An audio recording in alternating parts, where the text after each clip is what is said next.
The biggest news in Formula One this century has been confirmed by Mercedes as they reveal that Lewis Hamilton will part ways with them at the end of the 2024 season as he's activated a release option in the contract announced last year.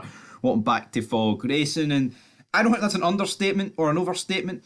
I think it's pretty much bang on the money. I feel like this is the biggest news because you look at other big news in Formula One in recent years, like when Vettel left Ferrari, it was quite big.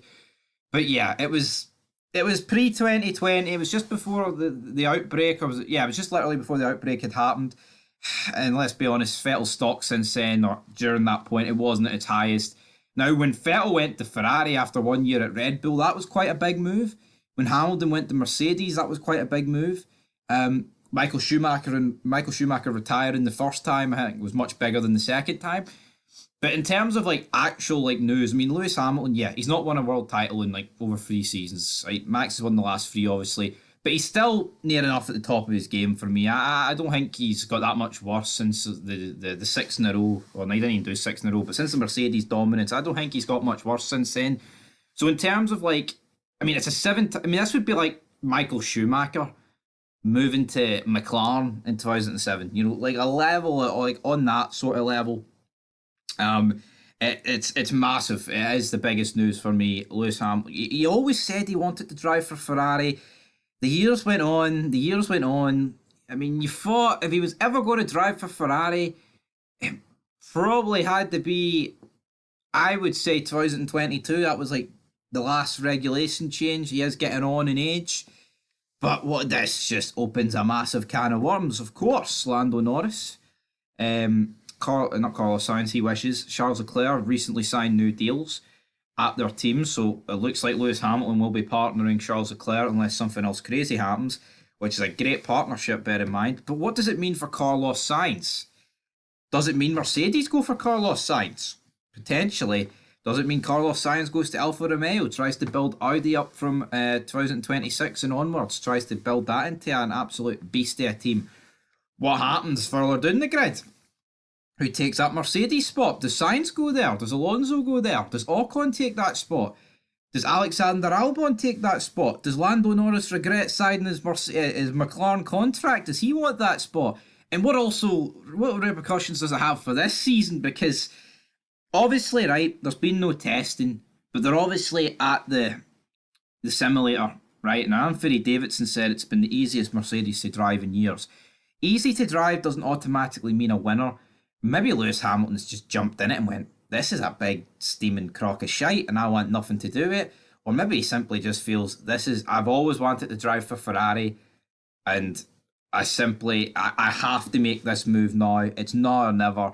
And you know what? I think it's great to see Hamilton, Ferrari, the biggest team in the sport, by far and away the biggest team in the sport. They haven't won a championship since 2007. You look at the drivers that have came and went since then. I mean, it's quite incredible. Like Massa didn't win his. Alonso, so unlucky not to win one there. Vettel should have won one, at least one, but he threw it away himself, in my opinion. Yeah, there was some bad strategy, but I'm going to blame Vettel for that. Leclerc never had a championship winning car. He's had a race winning car, but never had a championship winning car.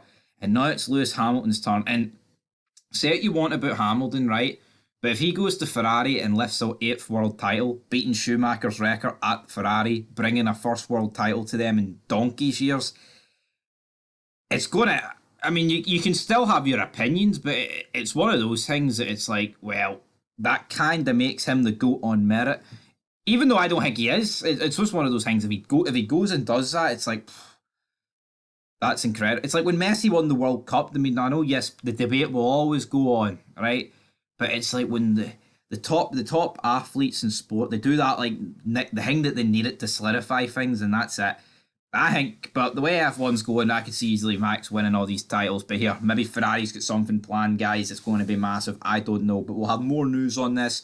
Who's going to end up at Mercedes, and then who's going to end up where? It's crazy. You know, we know George Russell and Fernando Alonso are very good buddies. They play ping pong, racing or ping pong on their private jets. They go out partying. But I just don't think Toto Wolff's ever liked Alonso. All these, like when Rosberg retired, the rumours came out then. When Bottas was announced as leaving, it was like, oh, could they go out? But then they went and got Russell. I'm not going to judge them for getting Russell, but I think Mercedes need someone of GOAT category, and I think they need Alonso. They're not going to get Max, right? Leclerc's never leaving Ferrari. I think like the next best thing would be like a Norris, but he's just tied down his future to the McLaren. I'm sorry, I like Ocon, right? I like the likes of him, Gasly, Albon, etc. But they're just nowhere near that level. They need someone that's going to come in and at least match Russell, and I don't think if those guys can really do that. So yeah, but anyway, guys, massive news in Formula One. Fog Racing will make vids on all that. Man, it doesn't get much bigger than this. Like I said at the start of the video, it's humongous, man. I mean, this news right here is already better than the entirety of last season. Fucking crazy. Till next time, peace.